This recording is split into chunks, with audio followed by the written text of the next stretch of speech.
한국 상품은 디자인과 품질은 뛰어나지만 인지도가 낮다. 지난 2016년 코트라가 외국 바이어가 본 한국 상품의 경쟁력 현주소 보고서에서 나온 결론이었습니다. 외국 바이어들은 우리나라의 제품의 디자인과 가격 대비 품질 면에서는 가장 높게 평가했지만 브랜드 인지도에서는 후한 점수를 주지 않았습니다.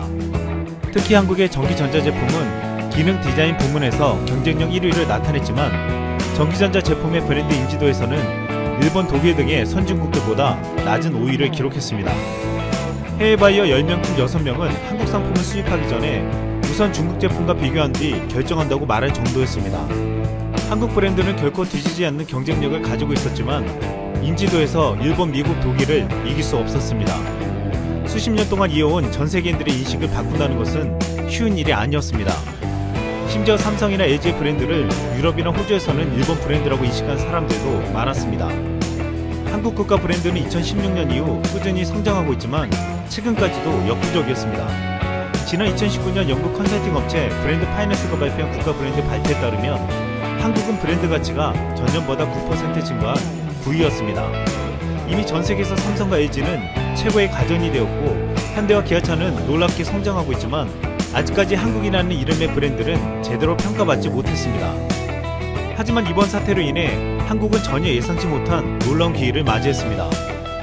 한국은 이번 방역 성공을 계기로 선진사의 시스템을 가장 잘 갖춘 나라라는 긍정적인 이미지를 얻은 데 이어 최고의 품질을 자랑하는 한국산 진단키트와 방호복, 마스크로 인해 브랜드 가치가 급상승하게 된 것입니다. 그동안 해외 바이어들이 비교한다는 중국산과는 차원이 달랐습니다.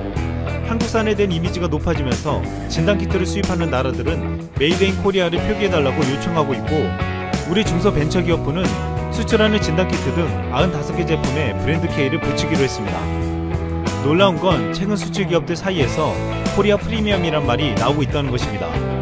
한국의 중견 가전업체 원봉은 최근 외국 바이어들로부터 태극기나 한글로 한국이라는 글자를 새겨서 보내달라는 요청이 늘고 있다고 했습니다.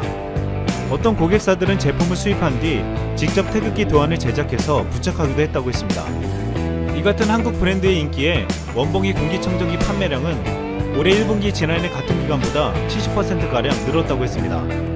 창업자인 김영돈 회장은 1987년 섬유무역업에 뛰어들 때만 해도 한국산이라는 것을 숨기기 위해 스티커로 메이드 인 코리아를 붙이고 현지에서 뗄 수 있도록 했다고 했는데 지금은 한국산이라면 30% 이상 값을 더 쳐준다고 말했습니다.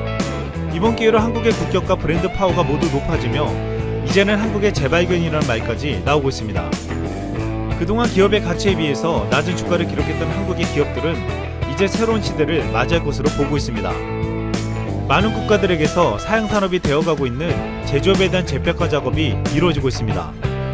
삼성전자와 LG, 현대자동차 등은 1분기 실적으로 위기에 강한 한국 제조업의 저력을 보여주고 있습니다. 삼성전자는 반도체와 서버와 PC 수요 등으로 1분기 영업이익 6조 4,500억 원으로 선방했다는 평가를 받았고 LG전자는 감염병 사태 속에서도 어닝 서프라이즈 수준의 1조 원의 영업이익을 기록했습니다. 이로 인해 LG전자는 올해 1분기 매출과 영업이익에서 모두 미국의 월프를 제치고 세계 1위를 탈환했습니다. 현대자동차는 1분기 영업이익이 8,638억 원으로 지난해 대비 4.7% 증가했고 최근 사태로 인해 1분기 세계 주요 시장 자동차 판매는 전년 대비 27.5% 감소했지만 한국 브랜드 점유율은 전년 동기 7.3%에서 8.4%로 높아진 것으로 조사되었습니다. 또한 지난 3일 WTO의 월간 상품 무역 통계를 분석한 결과 한국의 2월 수출액 증가율은 3.8%로 OECD 국가 가운데 전년 대비 증가율이 세 번째로 높았습니다.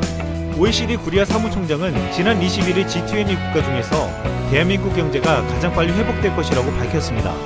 주요 국가들이 봉쇄를 1개월 연장할 때마다 성장률이 2%포인트 감소할 가능성이 높다고 하면서 한국은 대응이 빠르고 필요한 인프라와 대처들이 준비되어 극복 시간을 단축할 수 있을 거라 전망했습니다. 앞으로 2분기부터는 한국도 피해를 벗어날 수는 없겠지만 주요 선진국들보다는 확실히 선방하고 있고 앞으로 잘 극복할 수 있을 거라 평가받고 있습니다. 김영범 기획재정부 1차관은 지난달 11일 자신의 페이스북에 경제가 그나마 이 정도 버티고 있는 것은 국가 경제에서 제조업체들이 차지하는 비중이 높고 이들의 역량이 뛰어나기 때문이라고 말하며 수십만 제조회사와 종사자들에게 우리들의 숨은 영웅이라고 말해주고 싶다고 언급했습니다. 한국은 이번에 찾아온 기회를 놓치지 않기 위해서 만반의 준비를 하고 있습니다. 한국은 미국, 중국, 유럽 등 전통적인 수출 시장 외에 동남아시아, 중남미, 중동, 아프리카 등에 대한 공략을 대대적으로 추진하겠다고 했습니다. 그동안 주요 수출 시장뿐만 아니라 새로운 시장에서도 한국 브랜드의 위상은 높아져 가고 있습니다. 이번에 한국이 보여준 방역 방법은 K방역이라는 이름으로 전 세계로 퍼져나가고 있습니다. 지난달에만 K방역을 알리는 웹세미나가 3차례 열렸는데 미국, 러시아 등 75개국 보건부 관계자가 참석하여 폭발적인 관심을 보였습니다. 그동안 한류를 통해서 K-팝이 전 세계에 알려졌다면 이제는 K를 붙인 K-방역을 비롯하여 K-바이오, K-제약, K-뷰티, K-투어, K-푸드, K-컬처, K-에듀 등도 전 세계 시장을 향해 출격할 준비를 하고 있습니다. 조만간 전 세계에서 K가 붙여진 로고를 자주 보게 될 수 있을 전망입니다. 이상 쓸멍이었습니다. 자, 즐거운 라디오 이번 방송도 따끈따끈한 속보로 시작해봅니다. 이란 피셜, 미군 사망자는 80명이다. 핵 발전소 인근에서 강도 4.5의 지진이 갑자기 발생.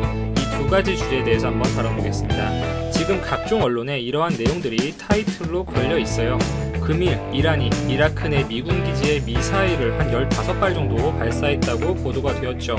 미국과 해외 유수의 언론들은 이미 벙커에 모두 숨어 있었기 때문에 미국인 사망자는 없다고 대대적으로 보도를 하고 있습니다.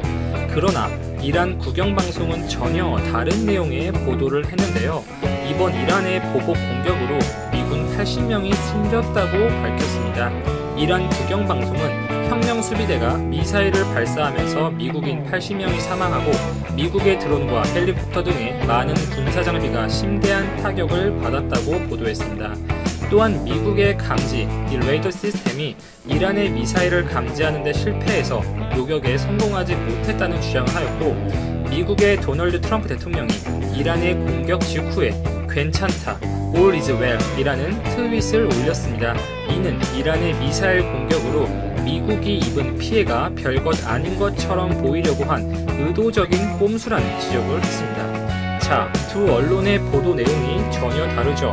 해외 유수의 신뢰성이 높은 언론들의 보도와 내부 보도용인 이란 국영방송의 보도, 당연히 전자의 내용이 더 신뢰가 갑니다. 상식적으로도 미군 8명도 아니고 80명이 사망했는데 미국이 성명서 하나 내지 않고 손 빨고 구경하고 있겠습니까? 절대 아니죠. 이란 언론의 쇼라고 봐야 될 것 같습니다. 자국 국민들을 안심시키고 우리는 솔레이마니 사령관이 사망한 것에 대해 미국에 통쾌한 복수를 했다, 할 만큼 했다 식의 보여주기식 보도라고 보시는 것이 맞을 것 같습니다. 아직까지 해외 유수의 언론들 보도를 계속 검색해보면 미국인 사망자는 없는 것으로 계속해서 보도가 되고 있습니다. 혼동하거나 낚이지 않으셨으면 하는 마음이고요. 오늘 180명의 승객을 태우고 이란을 출발한 우크라이나 항공기가 추락한 데에 이어서 또 하나의 충격적인 소식이 발생했는데요. 이란의 핵 발전소 인근에 규모 4.5의 지진이 발생했다는 소식입니다. 자연 지진인지 아니면 외부적인 요인인지 혹은 세간의 의혹대로 정말 핵실험의 여파인지 많은 가설들이 난립하고 있습니다만 실제 미국의 최신 무기들 중에서 인공적인 지진이 유발 가능하다는 것도 있다고 알려져 있고 핵실험의 여파로 당연히 이렇게 국소적인 진동이 발생할 수도 있겠죠.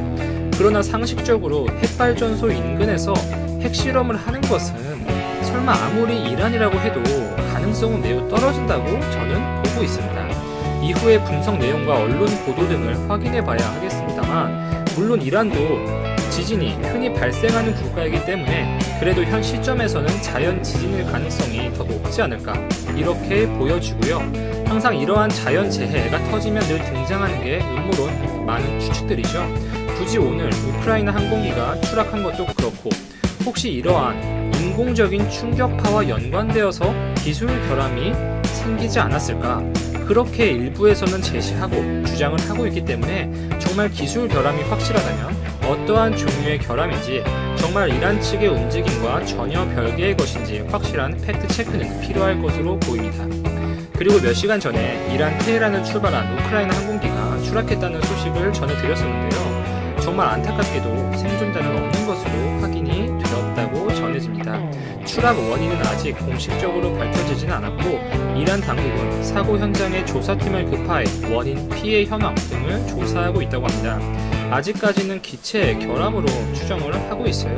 이번에 추락한 기종이 보잉 737로 알려졌죠. 최근 몇 년간 몇 번의 항공 참사를 만든 보잉 737, 그 맥스 모델이 아니라 737, 800 기종인 것으로 확인되었다고 합니다. 오늘 하루에만 정말 충격적인 소식들이 이렇게 전해지고 있네요.